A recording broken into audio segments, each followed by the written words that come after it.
Hai hai hai, halo guys, Assalamualaikum warahmatullahi wabarakatuh. Perkenalkan, nama saya Aisyah Safna, NIM 2230109002 dari kelas PIAUD 2A. Kali ini saya akan menjelaskan tentang penerapan kurikulum Merdeka di Satuan PAUD. Oke guys, kali ini saya akan membahas tentang apa itu PAUD, bagaimana karakteristik kurikulum Merdeka PAUD, apa yang harus dikuasai lulusan PAUD, bagaimana struktur kurikulum PAUD, analisis capaian pembelajaran, bagaimana penerapan bermain berbasis buku, bagaimana cara mengenalkan literasi dasar, bagaimana mengatur pembelajaran proyek. Baik, pertama yang kita bahas kali ini adalah apa itu PAUD. PAUD merupakan kunci dari keberhasilan pembangunan SDM sepanjang hayat. Usia dini merupakan usia emas tumbuh kembang anak, dan investasi pada usia ini merupakan investasi yang paling tinggi, memberikan kesan mendalam dibandingkan dengan investasi di seluruh periode siklus hidup lainnya. Materi selanjutnya yaitu tentang karakteristik kurikulum Merdeka di PAUD. Pertama, PAUD merupakan fase fondasi meletakkan kesiapan bersekolah. Kedua, kegiatan bermain sebagai proses belajar yang utama. Ketiga, hal-hal kecil apa saja yang bisa dilakukan untuk menjaga keseimbangan alam. Pembelajaran proyek. Pembelajaran berbasis proyek untuk penguatan profil pelajar Pancasila dilakukan melalui kegiatan perayaan hari besar dan perayaan tradisi lokal. Cara belajar penguatan literasi dini dan penanaman karakter melalui kegiatan bermain belajar berbasis buku bacaan anak. Selanjutnya tentang standar kompetensi lulusan PAUD STPPA. SKL atau STPPA, standar tingkat pencapaian perkembangan anak, adalah kriteria minimal tentang kesatuan sikap, keterampilan, dan pengetahuan yang dicapai peserta didik di akhir jenjang. Untuk STPPA di PAUD, ranahnya ada 6. Yang pertama, nilai agama dan moral. Kedua, nilai Pancasila. Ketiga, fisik motorik. Keempat, kognitif. Kelima, bahasa. Keenam, sosial emosional. Selanjutnya yaitu struktur kurikulum PAUD. TK, KB, TPA. Kegiatan intrakurikuler dirancang agar dapat mencapai kemampuan yang tertuang dalam capaian pembelajaran. Intisari kegiatan ini adalah bermain bermakna sebagai perwujudan merdeka bermain, merdeka belajar. Proyek penguatan profil pelajar Pancasila. Alokasi waktu PAUD usia 3-4 tahun minimal 360 menit per minggu. Alokasi waktu PAUD usia 4-6 tahun minimal 900 menit per minggu.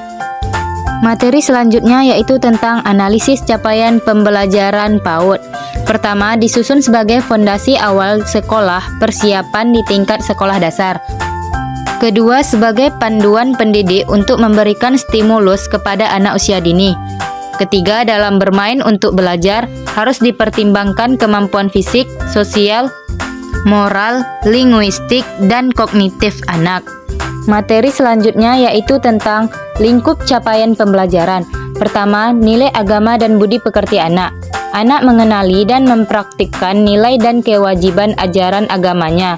Anak mengenalkan keberagaman dan menunjukkan sikap menghargai agama dan kepercayaan orang lain. Kedua, jati diri. Anak memiliki sikap positif dan berpartisipasi aktif dalam menjaga kebersihan, kesehatan, nutrisi, dan olahraga.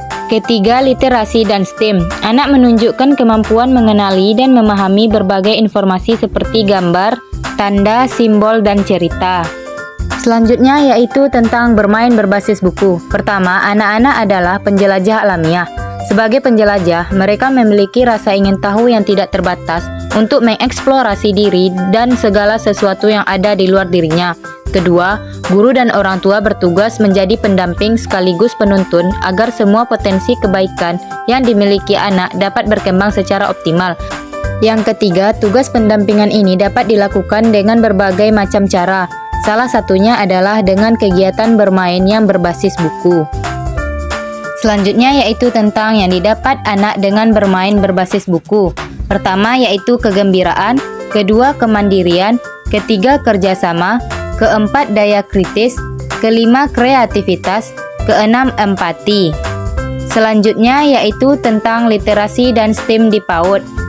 Literasi bukan sebatas kemampuan membaca dan menulis, tetapi kemampuan untuk memproses informasi yang diperoleh apalagi untuk kemajuan zaman. Literasi ada banyak jenisnya, literasi membaca, literasi numerasi, literasi sains, literasi sosial budaya, literasi digital, literasi media, literasi finansial, dan lain-lain. Lingkungan kaya literasi. Lingkungan yang kaya literasi adalah lingkungan yang kaya akan gambar, tanda, simbol, dan tulisan bermakna. Gambaran dari lingkungan yang kaya literasi adalah sebagai berikut. Pertama, label nama anak terpasang pada barang-barang miliknya dan tempat untuk menyimpan barang milik anak. Kedua, label nama benda terpasang pada benda ataupun rak penyimpanannya. Ketiga, gambar, tanda ataupun simbol bermakna terpasang di beberapa tempat.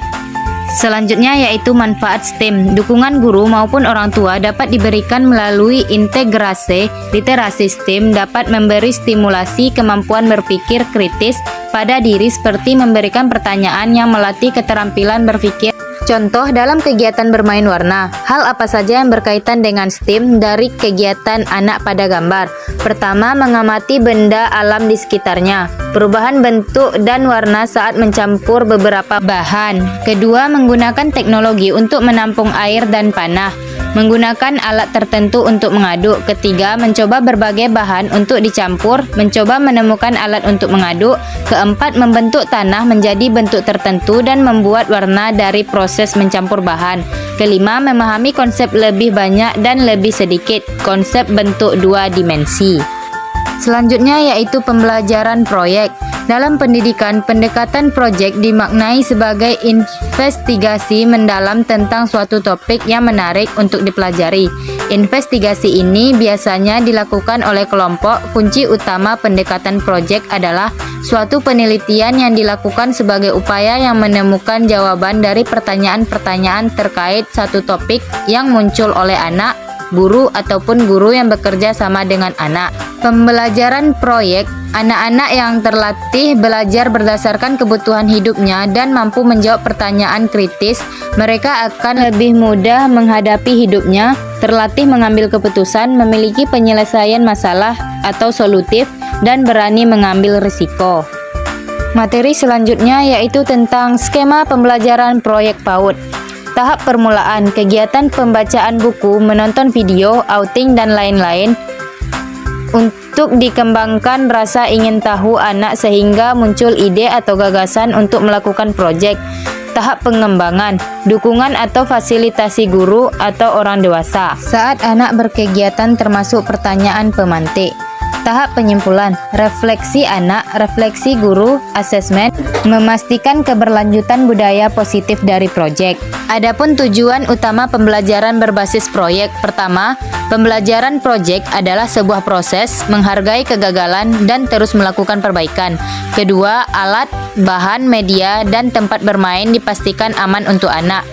Ketiga, guru memperhatikan keselamatan anak saat bermain. Materi selanjutnya yaitu tentang tema pembelajaran proyek di PAUD. Pertama, tema Aku Sayang Bumi. Kedua, tema bermain dan bekerja sama. Ketiga, tema Aku Cinta Indonesia. Keempat, tema Imajinasiku.